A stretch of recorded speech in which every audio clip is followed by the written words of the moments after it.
Good morning students. अपन पढ़ रहे थे रिएक्शन इंटरमीडिएट्स, जिनमें हमने कार्बीन पढ़ा, कार्बेटाइन, carbanion, benzyne, intermediates, free radical intermediates को पिछले वीडियोस के अंदर, पिछली क्लासेस के अंदर पढ़ चुके हैं। आज जिस इंटरमीडिएट की बात करेंगे वो इंटरमीडिएट है नाइट्रीन। जिस इंटरमीडिएट को आज हम पढ़ेंगे वो इंटरमीडिएट नाइट्रीन है। नाइट्रीन कार्बीन की तरह से ही sp2 हाइब्रिड नाइट्रोजन एटम लगता है। कार्बीन में कार्बन एटम की जो हाइड्रोजन स्टेट है वो sp2 है। इसी तरह से नाइट्रीन में भी जो हाइड्रोजन स्टेट होगी, आज अपन बात करेंगे नाइट्रीन इंटरमीडिएट की। नाइट्रीन इंटरमीडिएट भी कार्बन इंटरमीडिएट की तरह से दो तरह का होता है। एक तो सिंगलेट नाइट्रीन, दूसरा नाइट्रीन होता है ट्रिपलेट नाइट्रीन।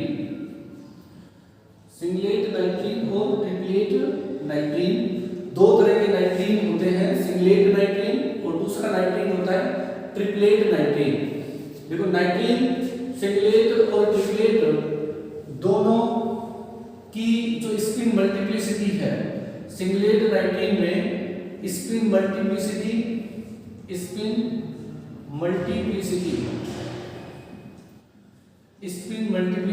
1 होती है, और वहीं ट्रिपलेट नाइट्रीन में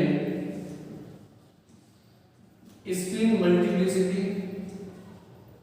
जो है वो 3 होती है, इसलिए इसे ट्रिपलेट नाइट्रीन कहा जाता है। अपन बात करते हैं अब आगे। जो नाइट्रीन है, नाइट्रीन में 6 इलेक्ट्रॉन्स मिलते हैं। नाइट्रीन का जो नाइट्रोजन एटम है, nitrogen atom of नाइट्रीन having 6 electrons. Nitrogen atom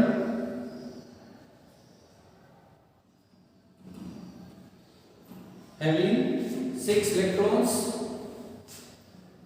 hydrogen state,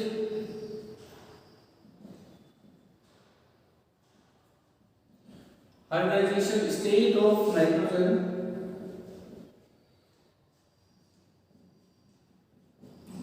central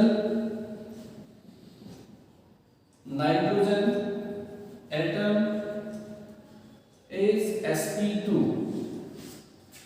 hydrogen state क्या होगी? sp2 होगी।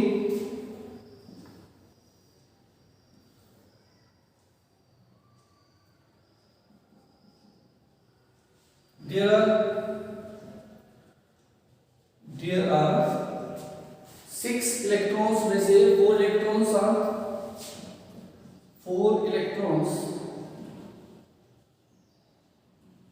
are non bonded electrons,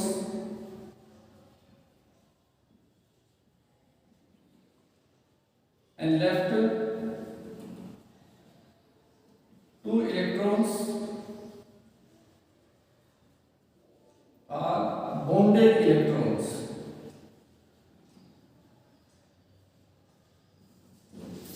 4 electrons are non-bonded electrons and 2 electrons are bonded electrons। 6 electrons में से 4 electrons क्या होंगे? non-bonded,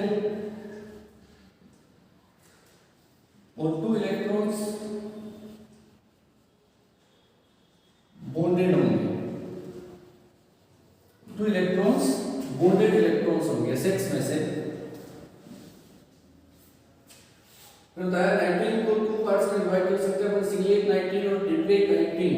जब spin multiplicity 1 होती है तो वो नाइट्रीन सिंगलेट नाइट्रीन होता है, और जब स्पिन मल्टीप्लिसिटी 3 होती है तो ऐसा नाइट्रीन ट्रिपलेट नाइट्रीन हो जाता है। जैसा कि मैंने बताया कि कार्बीन की तरह से ही नाइट्रीन में जो नाइट्रोजन परमाणु है वो 6 इलेक्ट्रॉन्स रखता है। वैलेंसी शेल में 6 इलेक्ट्रॉन्स मिलते हैं, और हाइड्रोजन स्टेट है सेंट्रल केंद्रीय नाइट्रोजन एटम की वो sp2 है।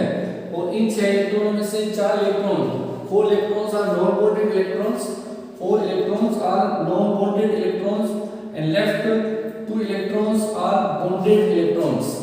6 इलेक्ट्रॉन में से 4 इलेक्ट्रॉन्स नॉन बॉन्डेड इलेक्ट्रॉन्स होंगे और 2 इलेक्ट्रॉन्स कौन से इलेक्ट्रॉन्स होंगे? बॉन्डेड इलेक्ट्रॉन्स होंगे। ओके, ये जनरल इंट्रोडक्शन हमने नाइट्रीन का पढ़ा। अभी अपन देखेंगे स्ट्रक्चर ऑफ नाइट्रीन। अब बात करते हैं अपन, इसको आप नोट डाउन कर लीजिएगा। अभी अपन आगे बात करते हैं स्ट्रक्चर ऑफ नाइट्रीन।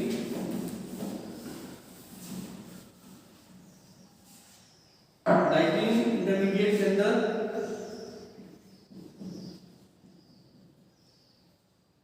स्ट्रक्चर ऑफ नाइट्रीन, देखो हमने बताया कि नाइट्रोजन एटम का जो हाइब्रिडाइजेशन स्टेट है वो sp2 है। हाइब्रिडाइजेशन कौन सा है? sp2 hybrid. sp2 हाइब्रिडाइजेशन के अंदर हमें पता है 3 sp2 हाइब्रिड ऑर्बिटल्स होंगे और एक अनहाइब्रिड ऑर्बिटल होगा pz। ये बॉन्डेड इलेक्ट्रॉन्स हैं, 2 बॉन्डेड, और इस तरह से ये जो 2 इलेक्ट्रॉन्स हैं वो नॉन 4 इलेक्ट्रॉन्स, ये नॉन बॉन्डेड इलेक्ट्रॉन्स होंगे, नॉन बॉन्डेड इलेक्ट्रॉन्स, और ये 2 इलेक्ट्रॉन्स कौन से हैं? Bonded electrons. ये इलेक्ट्रॉन्स बॉन्डेड होंगे और ये 4 इलेक्ट्रॉन्स कैसे होंगे? Non bonded. ये unhybrid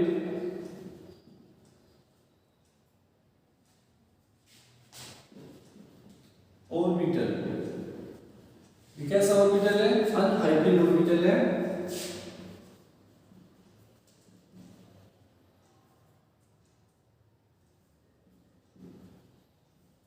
structure of नाइट्रीन intermediate.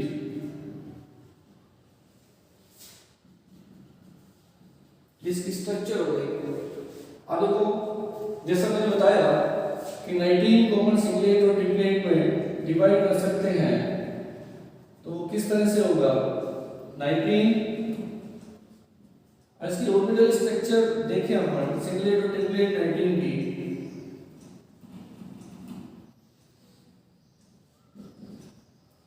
Singlet नाइट्रीन and triplet नाइट्रीन।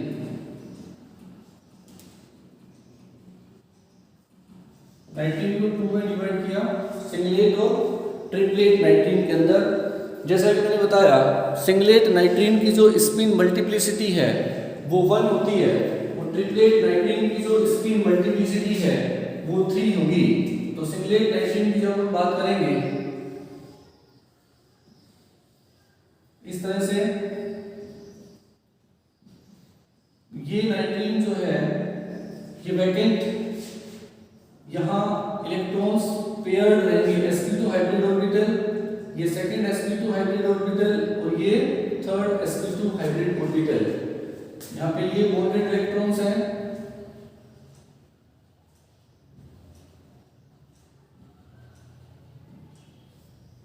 और ये नॉन बॉन्डेड। ये जो इलेक्ट्रॉन्स हैं वो कैसे हैं? Non bonded electrons. और ये जो नाइट्रीन होगा, इस नाइट्रीन की जब स्पिन मल्टीप्लिसिटी निकालेंगे अपन, तो ये कितनी आएगी? इसकी 1 आएगी। तो इस नाइट्रीन को जब इलेक्ट्रॉन्स जो है नॉन बॉन्डेड इलेक्ट्रॉन्स है वो पेयर्ड रहेंगे, तो नाइट्रीन का जो टाइप है वो सिंगलेट होगा। क्यों? क्योंकि जो स्पिन मल्टीप्लिसिटी है वो 1 होती है। जब बात करते हैं अपन ट्रिपलेट नाइट्रीन की, तो ट्रिपलेट नाइट्रीन के अंदर देखा जाता है, ये नाइट्रीन के अंदर हमने देखा sp2 हाइब्रिड ऑर्बिटल्स हैं और ये अनहाइब्रिड ऑर्बिटल है जो इनके परपेंडिकुलर होता है pz। जब अपन इसकी बात करते हैं, इसमें जो नॉन बॉन्डेड इलेक्ट्रॉन्स हैं, ये इलेक्ट्रॉन पेयर एक यहाँ पे है, यहां से 1 इलेक्ट्रॉन यहां पे चला जाएगा, और यहां ये बॉन्डेड इलेक्ट्रॉन्स हैं दो, ये तो बॉन्डेड है इलेक्ट्रॉन्स, और ये कैसे हो गए, ये नॉन बॉन्डेड इलेक्ट्रॉन्स हैं। तो इसकी जो स्पिन मल्टीप्लिसिटी है,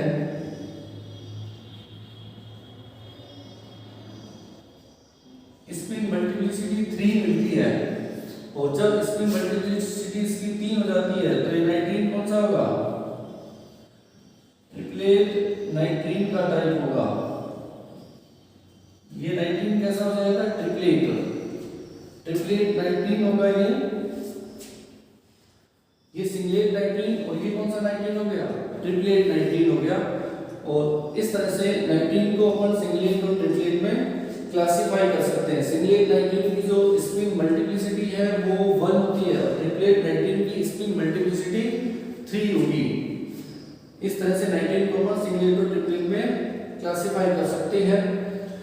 नाइट्रीन इंटरमीडिएट को बनाने के लिए हम मेनली हाइड्रोजोइक एसिड का यूज करते हैं। हाइड्रोजोइक एसिड को यूज करके अपन नाइट्रीन को बना सकते हैं। अब हाइड्रोजोइक के लिए अपन एसिड हाइड्रोजोइक भी ले सकते हैं, और भी हाइड्रोजोइक के टाइप लिए जा सकते हैं, जिनसे हम नाइट्रीन इंटरमीडिएट का फॉर्मेशन कर सकते हैं। इस तरह से स्टूडेंट्स नाइट्रीन इंटरमीडिएट कंप्लीट अपन कर सकते हैं कि नाइट्रीन जो इंटरमीडिएट है उसकी स्ट्रक्चर क्या होती है, नाइट्रीन इंटरमीडिएट में सेंट्रल नाइट्रोजन एटम का हाइड्रोजन स्टेट क्या होता है, नाइट्रीन इंटरमीडिएट सिंगलेट और ट्रिपलेट में किस तरह से अपनी ऑर्बिटल स्ट्रक्चर रखता है, नाइट्रीन की जो सिंगलेट और ट्रिपलेट फॉर्म है वो किस तरह से देखी जाती है, इन सारी चीजों को अपन यहाँ से समझ सकते हैं। बाकी इसके अंदर मैक्सिमम जो इंटरमीडिएट्स हैं अपन कंप्लीट कर चुके हैं। अगर आपको किसी भी इंटरमीडिएट में किसी भी तरह की कोई समझने में समस्या आती है तो आप उस चीज को बुक्स की हेल्प से भी पढ़ सकते हैं, बाकी कॉलेज आके भी आप उस पर डिस्कस कर सकते हैं। अभी अपन इस यूनिट के अंदर नेक्स्ट जो टॉपिक लेके चलेंगे वो है टाइप ऑफ केमिकल रिएक्शंस। जैसे ऑर्गेनिक रिएक्शंस जो होती है उनको कितने टाइप्स के अंदर अपन क्लासिफाई कर सकते हैं। हर एक रिएक्शन को अपन लेके चलेंगे उनके टाइप्स के अंदर, उनमें क्या क्या एनर्जी कंसीडरेशंस हैं, एनर्जी किस कौन कौन सी एनर्जी इन्वॉल्व होती है उनमें, और उनसे रिलेटेड टर्म्स क्या होती हैं, और किस तरह से एक इंटरमीडिएट के थ्रू और एक ट्रांजिशन स्टेट के थ्रू कोई रिएक्टेंट प्रोडक्ट के अंदर बदलता है। इन सारी चीजों को फोकस करते हुए अपन टाइप ऑफ रिएक्शंस टॉपिक को कंप्लीट करेंगे। यानी कि एक रिएक्शन जो इंटरमीडिएट के थ्रू कंप्लीट होगी और एक रिएक्शन जो ट्रांजिशन स्टेट के थ्रू कंप्लीट होगी। इंटरमीडिएट्स कौन कौन से बनते हैं, उनके टाइप्स क्या होते हैं, और वो कौन कौन सी रिएक्शंस के अंदर हमें मिलते हैं, वो सारी चीजें अपन टाइप ऑफ इंटरमीडिएट्स के अंदर पढ़ चुके हैं। अब अपन मेन फोकस करेंगे ट्रांजिशन स्टेट और इंटरमीडिएट के बीच डिफरेंस क्या है। अब जब reactions type of organic reactions को अपन पढ़ेंगे, जैसे ऑर्गेनिक रिएक्शंस के अंदर पढ़ते हैं एडिशन रिएक्शन, सब्स्टिट्यूशन रिएक्शन, है ना, और रिप्लेसमेंट रिएक्शंस। अब वो रिएक्शंस जो है उनके टाइप्स के अंदर वो रिएक्शन रिएक्टेंट से प्रोडक्ट की ओर जाएगी, तो किस तरह से वो इंटरमीडिएट या ट्रांजिशन स्टेट के थ्रू होगी, इस चीज को अपन नेक्स्ट वीडियो के अंदर देखेंगे। Thank you.